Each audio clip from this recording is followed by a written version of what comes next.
model it for us. You got to do the turn and the pose. Can't do that. Model.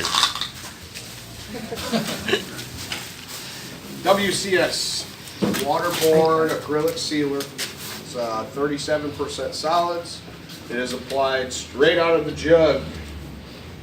While it is a sealer, its primary purpose is to color lock.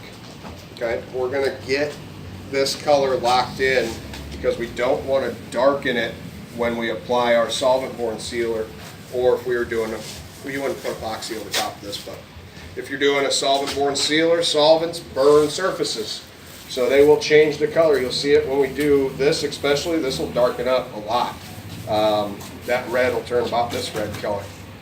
It darkens it quite a bit.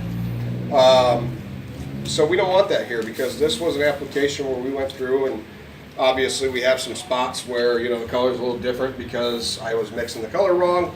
On a job site though, you're going to match your color. You're going to mix it into your water first. You're going to get a nice even color. You're going to get a nice even colored finish. That's going to match whatever your customer already has if you're doing a restoration project.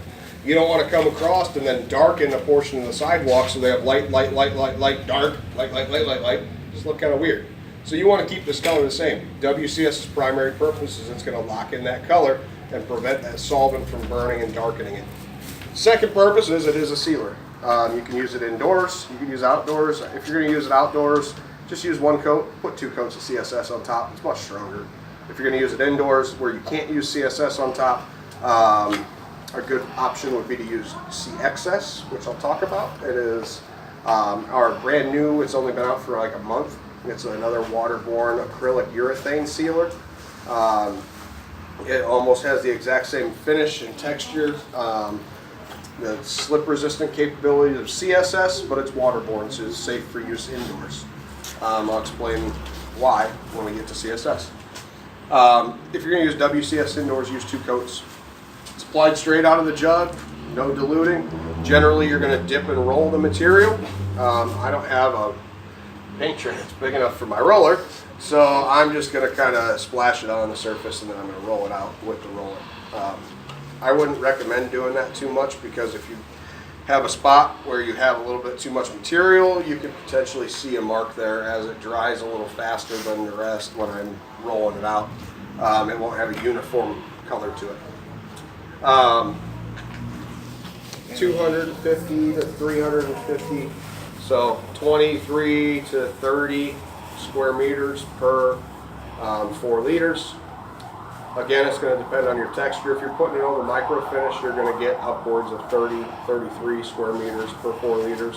If you're putting it over something like this, which is pretty porous, we have lots of tape lines, we have lots of lines in the broom finish, I'm probably going to get closer to like 23 square meters per 4 liters on this. Okay?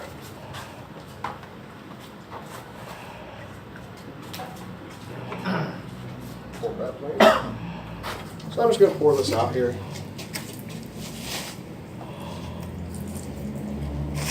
And that might be enough. I don't know how much my roller's going to absorb this material.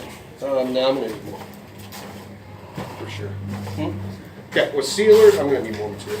When I'm placing my material, I'm always pushing down pressure first. I'm pushing that puddle there. Okay, and then I'm moving over a full roller. Down pressure. I'm pushing that puddle of material. Same thing, down pressure, pushing that puddle of material all the way forward, all the way back. No, I might not have enough, might be just enough. Especially if I soak some of that in. There we go, that's what I want. Now, you might say, well, that color is different right there. It's dark. It's only like that because it's wet. It's waterborne. So once the water starts to evaporate out of it, we won't have that issue. It's going to go right back to what it was. So then I'm going to come back through and I'm going to back roll with no pressure.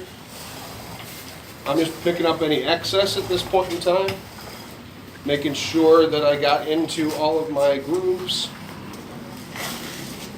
so that my solvent-borne sealer is not going to darken anything. When I'm doing back rolling, I'm going up and down, no pressure whatsoever. I'm moving fairly quickly. My roller cage is always pointing in the direction that I'm going. And when I'm placing my material, I'm going over a full roller every time. When I'm back rolling, I'm going over a half. The reason being is that I don't want those lines. I'm trying to get the lines of extra material up. Is that super important here? Not really. Will it be super important with CSS? Not really. Is it important with epoxy? No, because it self-levels. Is it important with AUSB? Absolutely. When we get to AUSB, if you don't have the proper technique, you'll leave roller lines in your surface. It's just something that happens. So you always want to, whenever you're using a roller, just practice your proper technique. Okay? Practice makes permanent. Okay? Not perfect. Practice does not make perfect. Practice makes perfect or permanent. If you practice poorly, you're going to be permanently poor. Yeah. So you want to make sure you're practicing correctly, and then you'll have the permanent, correct application technique. Okay. If I just sit here and I every single day apply this material, and I come back and my back roll is there, and then I'm here, or if I'm going up and then I'm coming back down this way, and then I'm going like this and around. No, it's always straight lines, up and down, half, up and down. And a good practice to get into is to put a little bit of a twist on that roller. This is really exaggerated, to where you're trying to put more pressure on this side and you're feathering in that edge. You won't really see it when I do it because I'm just holding this and I'm not even twisting it really that much. I'm just putting a little bit of extra pressure on that back side of my roller so that when I get to AUSB, I'm feathering in the line on this edge. It helps really reduce roller marks.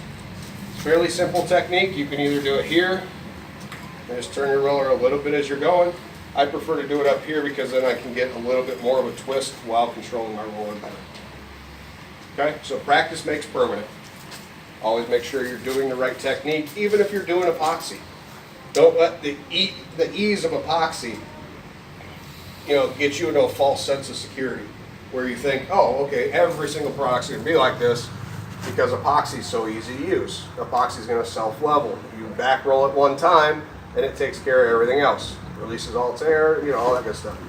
The AUSB goes down too thin, it can't self-level. It doesn't need to be thick. If you build it up thick, it won't cure properly. It's a thin build, very, very, very durable coating. But you can't apply it too thick. So we're going to leave this alone. Get out of here, fly. We're going to let it dry. It's already starting to dry a little bit. That can go just right in the garbage. It doesn't smoke or anything. And then we're going to eat. And then we're going to come back and we are going to do our CSS on this, that, and that.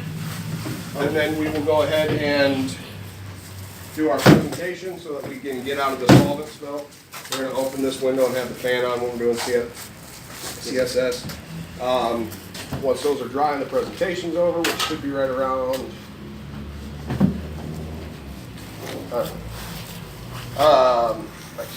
Look at my phone, I didn't even look and see what time it was. 12:08. So if we can be back in here to do the CSS by like 4:45-ish, that'd be great.